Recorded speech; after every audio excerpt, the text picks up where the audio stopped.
Hello, welcome back to Metalhead Nation Garage. I'm Chris, your host. Hey, go down to the bottom of the screen there and give a thumbs up for the channel and push subscribe. And on with the metal news of the day. Hey, we're going to get back to the metal band Dokken. They ruled the charts there in the 80s and 90s. They just made the news. George Lynch, he was talking about the Back for the Attack album. It's really, he thought, is what broke him up.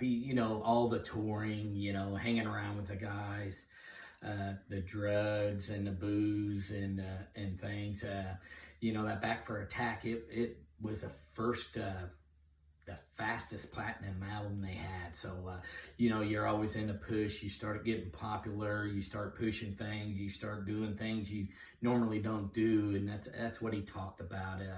After the drugs and stuff and booze, they started arguing, and especially him and Dokken.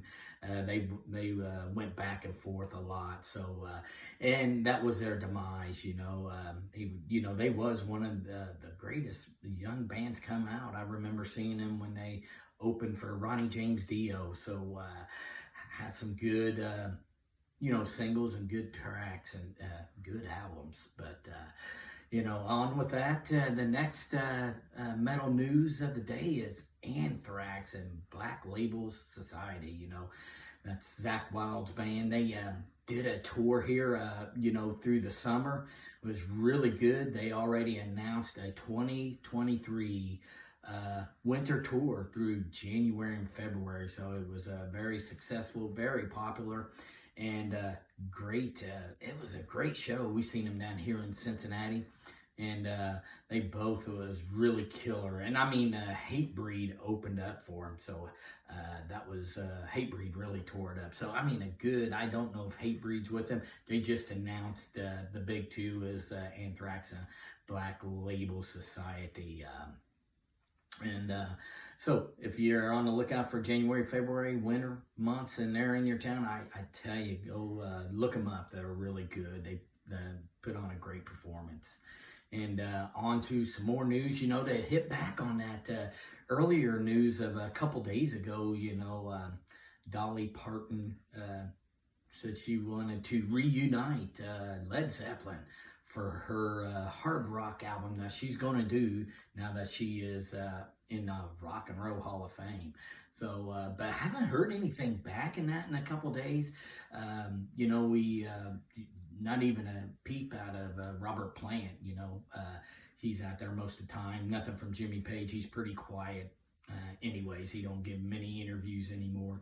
But kind of interesting. So maybe quiet is a good thing. No news is a good thing. Maybe we might see something happening. But if it don't, Ann Wilson said she would come in and write some lyrics and get some riffs going and help her out. So it'd all be good, I believe.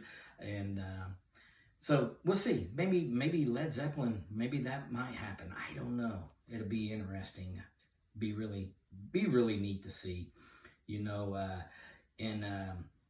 other news, Hellstorm, Lizzie, the lead singer for Hellstorm, came out and said she hasn't ruled out a solo record, which she does team up with some. She teamed up with Amy from Evanescence. They did a duo on there, and so it wouldn't be a thing out of Hellstorm. She's done it before. She's just going to do maybe one solo album. So be interesting. Man, she checks all the boxes there for a heavy rock front lady. She does the ballads, the hard rock. I mean, she has it all. She's a triple threat, right? A singer, songwriter, guitar player, and performs really good, high level. If you ever get a chance, I know they're still out there on their last leg of Hailstorm. I recommend you go see them. They're out there with Pretty Reckless. Very good band and very good performance for sure.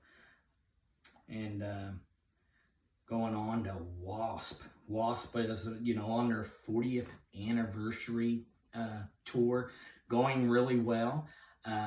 They performed in Anaheim the other night, and to a sellout crowd, and everything's going good. Everybody likes it. The talk is they may be extending his tour. So, hey, the fans, the fans got him this tour, the popularity, and it sounds like they may extend it. So, great news there for WASP and their fans. So that'll be all this for this episode of Metalhead Nation Garage. Again, give us a thumbs up, like the channel, and we'll see you next time back here on the channel.